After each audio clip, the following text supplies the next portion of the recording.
ఇప్పుడే వెంకీ గారిది మన విక్టరీ వెంకటేష్ మనం ఓన్ చేసుకున్న హీరో మన వెంకీ మామ సైంధవ్ చూసి వస్తున్నా అన్న. అసలు వెంకీ గారిని మనం ఇన్నాళ్ళ నుండి ఎలా అయితే చూడాలనుకున్నామో Sailesh Kolanu hats off to you made it so brilliantly. మాకు చాలా బాగా నచ్చింది. అలా చూపించగలిగారు వెంకటేష్ని మళ్ళీ. అసలు వేరే ఇండస్ట్రీ వాళ్ళు ఎలా అయితే కంబ్యాక్ ఇస్తున్నారో మన వింటేజ్ హీరోస్ కూడా అలాంటి మంచి కంబ్యాక్ ఇస్తే బాగుంటుందని వెయిట్ చేస్తుండే, ఎస్పెషల్లీ వెంకటేష్ గారు. ఎందుకంటే అందరూ ప్రేమించే హీరో హేటర్స్ ఉన్న హీరో వెంకటేష్ గారు. సో ఆ సాల్ట్ అండ్ పెప్పర్ లుక్లో ఆ వింటేజ్ వెంకీని చూస్తుంటే అసలు మామూలు మజా రాలేదు. విపరీతంగా ఎంజాయ్ చేశాము. యాక్షన్ సీక్వెన్సెస్లో వెంకటేష్ గారు వస్తుంటే అసలు పడిన బ్యాక్గ్రౌండ్ మ్యూజిక్ ఉంటుంది వేరే లెవెల్. అంతే అసలు గూస్ బంప్స్ మూమెంట్స్ చాలా ఉన్నాయి మూవీలో. ఎక్కడ రొట్ట కామెడీ లేకుండా, అనవసరమైన పాటలు లేకుండా, అట్లనే యాక్షన్ సీక్వెన్సెస్ మరీ ఓవర్గా లేకుండా చాలా బ్రిలియంట్గా వర్కౌట్ అయింది. శైలేష్ కోలను గారు such a beautiful director you are.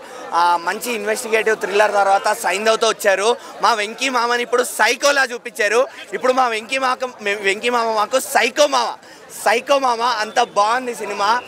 Family audience, చిన్నపిల్లలు, పెద్దవాళ్ళు, మాస్, క్లాస్, యూత్ తేడా లేకుండా అందరూ వచ్చి ఎంజాయ్ చేయొచ్చు మూవీని. అంత బాగా వర్కౌట్ అయింది. యాక్షన్ ఉంది, కామెడీ ఉంది, ఎమోషనల్ సీన్స్ ఉన్నాయి. ఎమోషనల్ సీన్స్లో వెంకీ గారి గురించి మనం చెప్పక్కర్లే, ఏడిపించేస్తారు. అది నెవర్ ఎండింగ్ లవ్ స్టోరీ. ఇందులో కూడా పాపతో ఉండే ఎమోషనల్ సీన్స్, ఇందులో కూడా వెంకీ సార్ పాపతో వచ్చే ఎమోషనల్ సీన్స్ ఏవైతే ఉన్నాయో ఏడిపించేశారు మూవీలో. సోషల్ మెసేజ్ కూడా ఉంది to all the doctors and to all the medical institutions and to all the hospitals. So అసలు ఇది బాగాలేదు అని చెప్పడానికి నాకైతే ఎక్కడా లేదు. మూవీ కూడా ఎక్కడ ల్యాగ్ లేకుండా షార్ట్ అండ్ క్రిస్ప్గా చాలా బ్యూటిఫుల్గా ప్లాన్ చేసి తీశారు. వన్ మోర్ థింగ్ ఏంటంటే ఇది కూడా ఒక ఫ్రాంచైజే. సెకండ్ పార్ట్ ఉంది సినిమాకి. క్లైమాక్స్లో అది క్లియర్గా చెప్పేశారు, సైకో విల్ బీ బ్యాక్.